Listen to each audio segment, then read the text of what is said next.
एक ग्राम बृहत पोखरीटे थाए। प्रति वर्षकु थरे से पोखरी माछ मरा जाए। एकदा माछ मरा हेबा पूर्व दिन दुई माछ गड़िशा और गड़िशियाणी कथा हेले। गड़िशाणी कहिला गड़िशा को, हे जानिछ आसंता काली ए पोखरी रे माछ मरा जिवो, आमे दुई जण जाल रे धरा पड़ी निश्चय मरिबा। गड़िशा माछ कहिला, तुमे जमा व्यस्त हुआ ना, धैर्य रख, हरि अछंती अर्थात भगवान अछंती, आमर किछि असुविधा हेब नाही, भगवान को ऊपरे विश्वास रख, चाल हरि नाम जपिबा।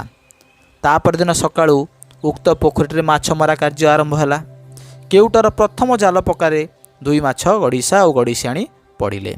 केउट ये दुई सुंदर माछ को देखी पाटिरे लाळ बोहिला।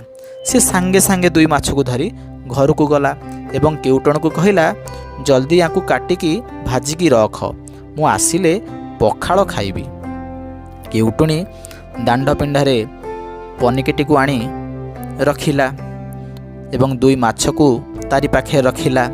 उक्त समय रे गड़िशियाणी कहिला गड़िशिया को, देखिल तो तुम कथारे पड़ी कौन हैला? गड़िशिया कहिला, किछि व्यस्त हुआ नहीं, धैर्य रख, हरि अछंती।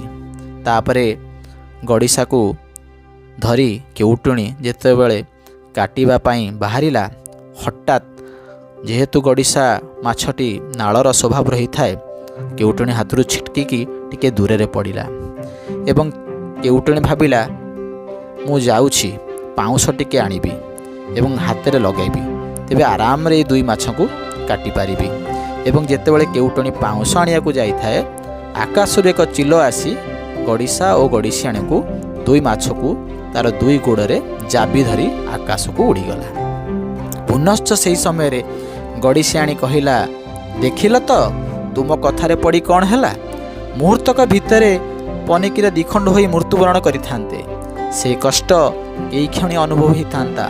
वर्तमान चिलो आमको खुंपी खुंपी अनेक बार खुंपी कष्ट देई देई मारिबो। गड़िशा पुनश्च कहिला, धैर्य धर, हरि अछंती। सही समय रे आउ एक चिलो ये दुई माछ को ये चिलो नहीं जाउथवार देखिला एवं माछ पई दुई चिलों मध्य रे आकाश रे जोर रे लड़ाई होला। ठीक सेही ता तले एक नदीटे प्रवाहित होथाए। प्रथम चिलो गोड़रू दुई माछ खसी पड़िले एवं प्रवाहित होथुवा नदी रे पड़िले। गड़िशा गड़ियाणिया को कहिला, देखिल तो आम जीवन केमती रक्षा हला, हरि प्रकृतर अछंती, तुमे विश्वास रख। गड़िशाणी अत्यंत आनंद रे कहिला, सतरे तुमे जहा कहिल सत, रखे हरि तो मारे किए। बंधुगण, भगवान को ऊपर आमको सर्वदा अगाध विश्वास रखा पड़ो। भगवान बिना ए दुनिया असंभव। जहाँ करुचंती सबु से प्रभुंकर इच्छा, भगवानकर इच्छा। तेणु जो माने भगवान को विश्वास रखती से निश्चिंत भाव में विभिन्न विपद समय असुविधा समय तांकर मुक्ति पाती। तेणु बंधुगण, मोर यही गल्पटी आपको किपर लगिला मत निश्चिंत कमेंट बॉक्स रे कमेंट देबे।